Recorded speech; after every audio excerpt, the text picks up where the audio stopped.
give a little bit of extra space for questions at the end. And I'll Chris get set up with sharing your screen. I'll go ahead and do a quick introduction here. Uh, Chris Rosser is joining us from Oklahoma State University. He is a first year and transfer experience librarian, and he's done some amazing work on our campus at OSU in AI and specifically with AI literacy. The title of his presentation is Beyond Pixels and Prompts, Balancing AI Visual Tools with Human Dignity.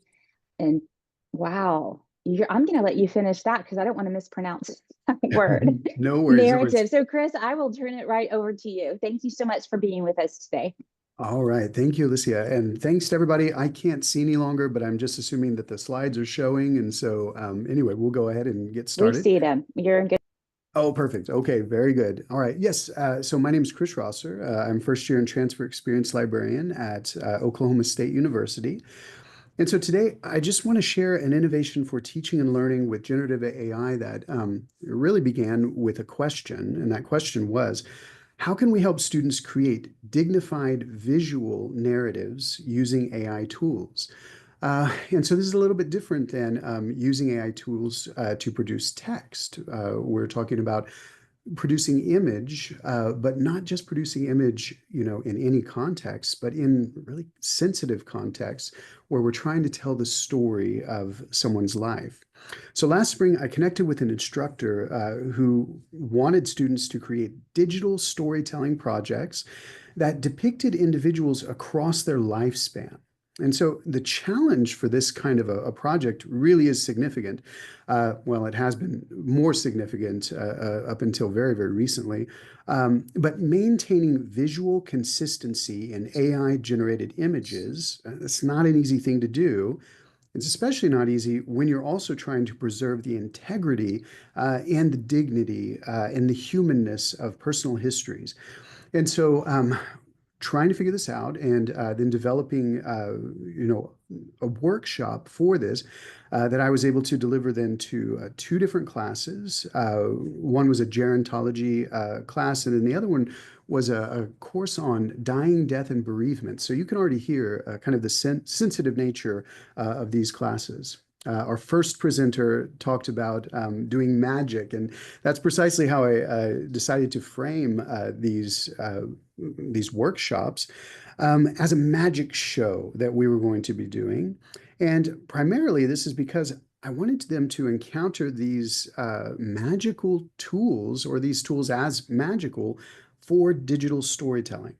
And I wanted to highlight our experiences, maybe your shared experience with me, of using these generative AI tools to enhance learning and work, but in ways that frankly feel like magic. And the reason we're framing it in this way is because I love this quote from Arthur C. Clarke, but he says, any sufficiently advanced technology is indistinguishable from magic.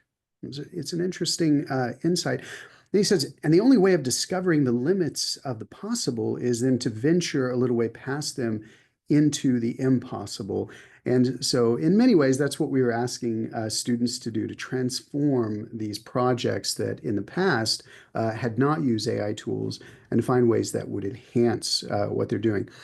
In these slides that I'm going to share with you, you can see that I've incorporated a lot of other resources and other slides that were used in the workshop, only because I want to be sure to share them as resources with you in case you're interested. And I've also shared excerpts from my script to help kind of frame this conversation if you're reading or viewing that outside of this presentation. So just letting you know what's kind of going on there. Okay, so digital storytelling. Let me talk about that for just a moment. Many of you are probably familiar with digital storytelling, but this is going to combine narrative with media, utilizing digital tools, including now the emerging power of generative AI. And while these tools can enhance storytelling to a profound degree, they also present some unique challenges for students who are, working in these sensitive kind of spaces to create dignified visual narratives of life stories, and not just fictional life stories, but actual people and their life stories. So let me start with a technical problem. And that's this, it's the AI image generators. And some of you have used them. You've probably used ChatGPT or DALI.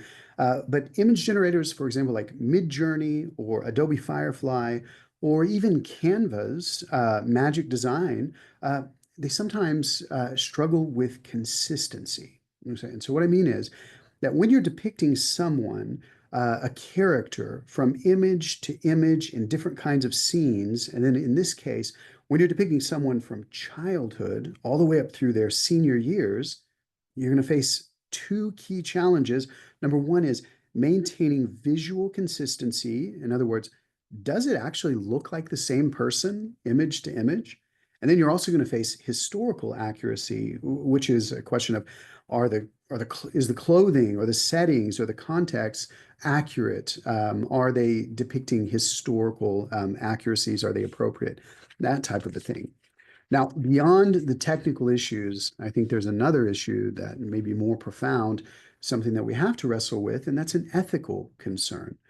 And that's the risk of depicting individuals through these projects in ways that actually diminish dignity or maybe that flatten their complex life stories. And that's especially important in these sensitive contexts like the bereavement narratives that these students were helping to articulate. And so um, my aim was to help students think critically about this task at hand. One way was to help them understand the various skills that would be needed to complete this project, and then to map those skills to actually the AI tools that would be the right tool for the right job. And so, that really is what I was hoping to help do through this: map the right tool for the right job, and also to help them think about how do we maintain dignity? How do we focus on the humanity? Primarily, my task was the technical, but the ethical also found its way woven into the workshop as well. So, all right, let me talk about the technical problems for a second. So we address the technical challenge through strategic prompt engineering, as you might have expected, and through a thoughtful selection of tools. Now, for prompt engineering, I developed the framework that you see here, which is very simple. Create a foundational character prompt and use consistent identifiers. So, for example, your prompting might include Martha Johnson with dark brown hair, blue eyes, oval face, gentle smile. Um, but then you also need to, as you move from image to image and change your prompting, you need to use a unique identifier across all the prompts. So Martha Johnson as a name can actually serve as a unique identifier, or some tools will have you use a numerical seed, some kind of a number sequence that will help maintain consistency. Sometimes it's style specifications, things like this. We also encourage students to be temporally specific. Okay, so in other words, don't prompt 80-year-old Martha, but rather Martha in 1990 at age 80 who's wearing period appropriate clothing. You can see the difference between those prompting strategies. And then to ensure contextual consistency, so settings, activities, and cultural elements should all align with the time period, and that should be incorporated into the prompts. Now, if you're interested, later you can go back and you can review these slides, these guidelines, as well as all of the content that I've included on the slides in this deck. A lot of videos and just some other kind of playful elements. But let me talk for just a moment about the various tools and some of their strengths. And I want to do this by just displaying for you images that these tools produced. Okay, so for example, this is from Midjourney, and Midjourney is fairly well able to create consistency across different prompts by using what they call a reference image. And this is really a URL, a link to an external image that gets encoded into your prompt in a specific way. And this becomes a kind of an anchor. It anchors appearance across generations, but there are some challenges that still remain. So when I was demonstrating this to students, I used I use the Don Quixote story. So here's the character. My subject is Don Quixote. And this prompt in particular with Midjourney was intended to have the same person, Don Quixote, at four different stages of life, all seated around the same table. And I was trying to experiment to see if, that would help create consistency if we're not moving from image to image, prompt to prompt, but it's all in one prompt. And you can see even within the same image, it can be difficult to prompt the tool to create the same face. I'm not sure if I would sit down and think that this was the same person, just represented in four different iterations of, their lifespan. And so that was Midjourney. Adobe Firefly was a little bit more interesting and in fact has gotten much better over time. But Adobe Firefly is able to maintain character consistency by using a base or a reference image. So you will prompt and then it will give you four different images of that initial prompt, and you can choose one if you like it to become the reference image, the character or the style reference for everything else that's produced, within the series that you're trying to produce. And you can see what it did. I first prompted for Don Quixote as the kind of middle-aged character, and then both worked backwards and forward. And honestly, I feel like with this one, you can say, oh, this is the same individual at different stages in their lifespan. So Adobe Firefly did it. Canva is a really good choice, and this is actually what we recommended to students, frankly, because it is free. It's got a lot of bells and whistles and different types of things that you can do when you're just using the free version, including some image generation. The trade-off, though, is that the quality of the images actually I found to be, diminished from what you had just seen before. And in fact, if you were to look very closely at any of these images, except for the fourth one, you might actually see some of the problems that were kind of embedded or encoded in the images that were generated. So, but Canva's Magic Design really was a helpful one for students to use as well. And I'll just give you, this is my pro tip, especially when I'm working with very complex prompts, or if I'm needing a complex image, or if I'm needing to really work with consistent images and to create consistent images, I go to Perplexity or Claude, but Perplexity is actually better for this because it'll search the live web, and depending on the image generation tool that you're using, you can be very specific with that. But I use Perplexity, frankly, to help me craft better prompts. And then I take those prompts and I go over to the image generation tool and find that to be very helpful. We encourage students to create storyboards as they were working on this. We encourage them to use reference photographs if they had those available. And now I'm going to tell you the sad truth, friends. If we had had this, presentation or this, event about 2 weeks ago, I would have given you the exact same, strategies that I conveyed to students.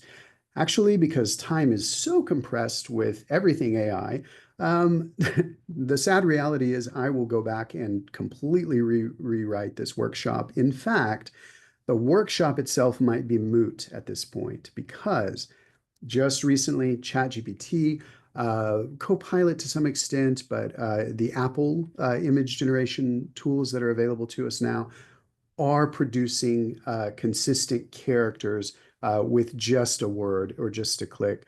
And, so that's the way it is right now with everything AI. All of our work right now has to be iterative. We're doing this now, and it may, stand the test of time, but probably things will develop, and this is how it goes.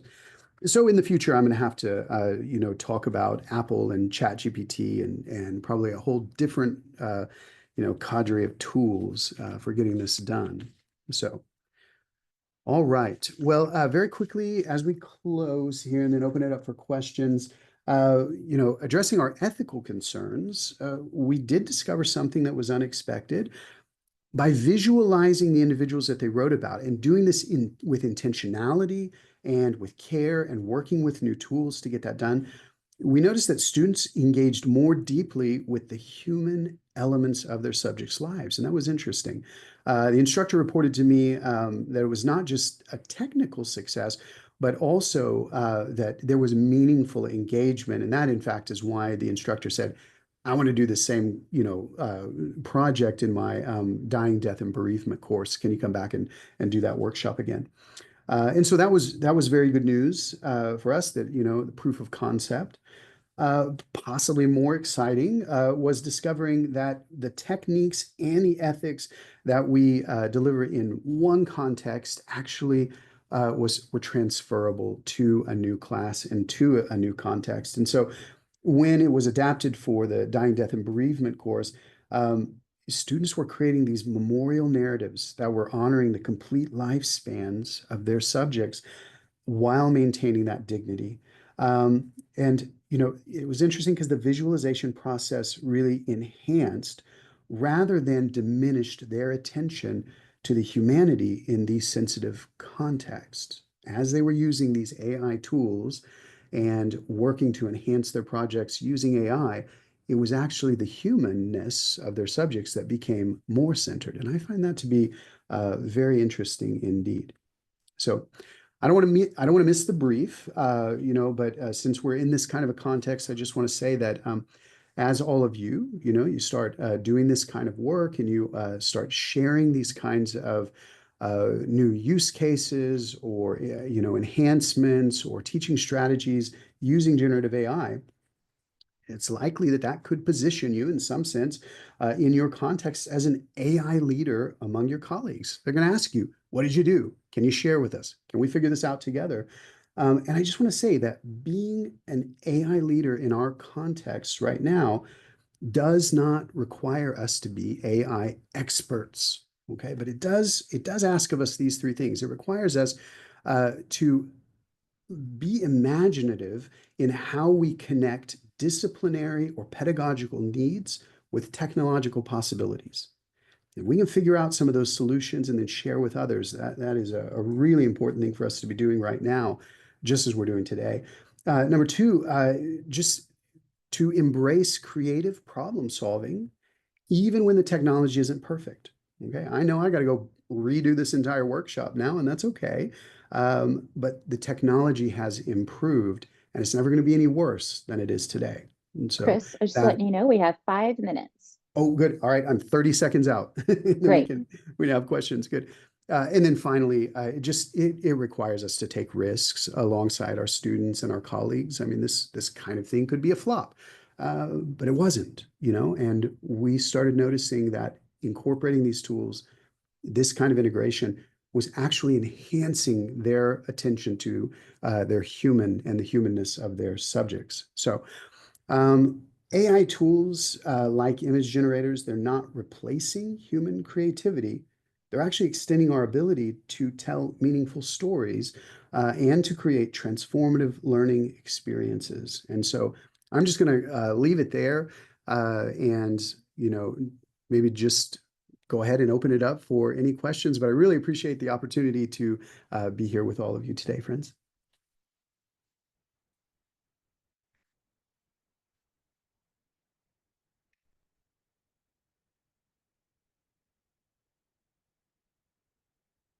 You know what?